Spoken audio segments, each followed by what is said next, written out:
নমস্কাৰ welcome to শাবিবিস kitchen. আজি আমি আপোনালোকক দেখাব খুজিছোঁ সৰিয়হ দি ডাঙৰ মাছৰ ভাপত দিয়া সকলোৱে খায়েই নিজৰ নিজৰ ঘৰত। আমি কেনেকৈ বনালোঁ তাকে দেখাব খুজিলোঁ।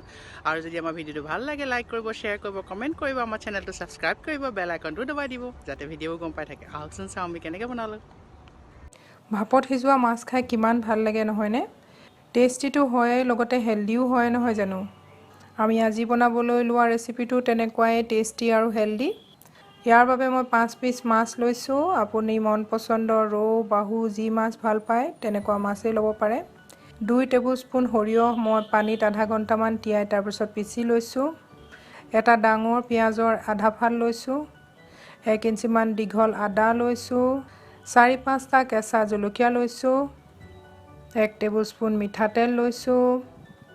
অলপমান কেঁচা ধনিয়া লৈছোঁ আৰু সোৱাদ অনুসৰি নিমখ লৈছোঁ। প্ৰথমতে আপুনি পিঁয়াজখিনি যিমান পাৰে মিহি মিহিকৈ আৰু দীঘলকৈ কাটি ল'ব। আদা টুকুৰাও আপুনি সেই তেনেকৈ দীঘলকৈ আৰু মিহি মিহিকৈ কাটি ল'ব।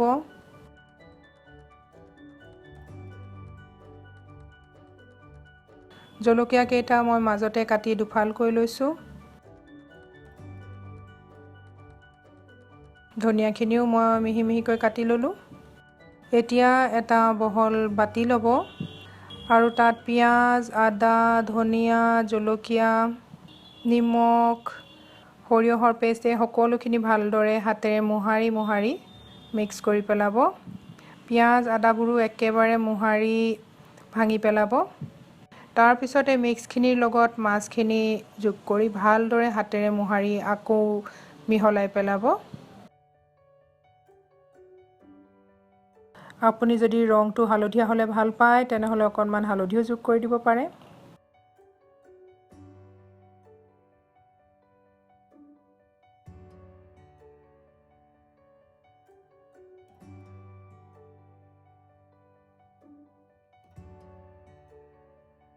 এইখিনি এতিয়া পাতত দিবলৈ তৈয়াৰ হৈ গৈছে। পাতত দিবলৈ আমি কলপাত ব্যৱহাৰ কৰিছোঁ। এই কলপাতখিলা আমি জুইত অলপমান সেকি কোমলাই লৈছোঁ, নহ'লে কলপাতখিলা মেৰিয়াবলৈ ল'লে ফাটি যাব। আমি এতিয়া এইখিনি কলপাতখিলাৰ ওপৰত দি দিম। গোটেইখিনি ভালদৰে বহলাই মিলাই দিব।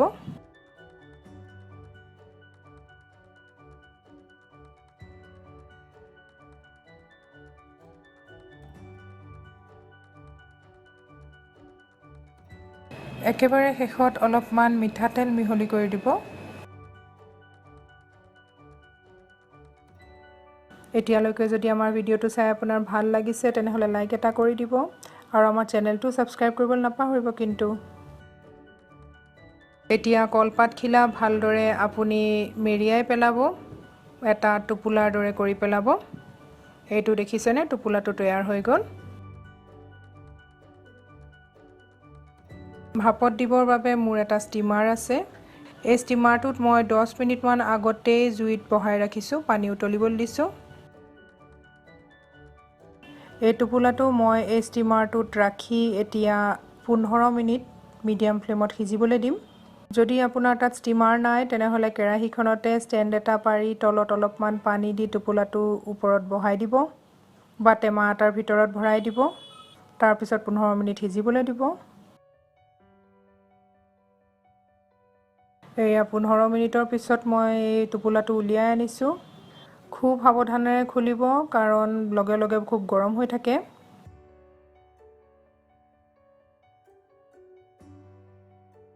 এইখিনি দেখিছেনে, আমাৰ মাছখিনি তৈয়াৰ হৈ গ'ল।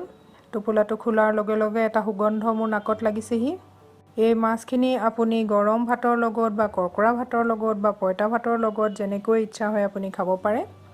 যদি আমাৰ ভিডিঅ'টো চাই ভাল লাগিলে তেনেহ'লে লাইক কৰিব, শ্বেয়াৰ কৰিব আৰু কমেণ্ট কৰিব আৰু আমাৰ চেনেলটো ছাবস্ক্ৰাইব নিশ্চয় কৰিব। লগতে বেল আইকনটোও দবাই দিব, তেতিয়া আমি যদি নতুন ৰেচিপি আপলোড কৰোঁ আপোনালোকে গম পাই থাকিব। অতি সোনকালে পুনৰ লগ পাম আৰু এটা নতুন ভিডিঅ' ৰেচিপি লৈ। তেতিয়ালৈকে বাই বাই।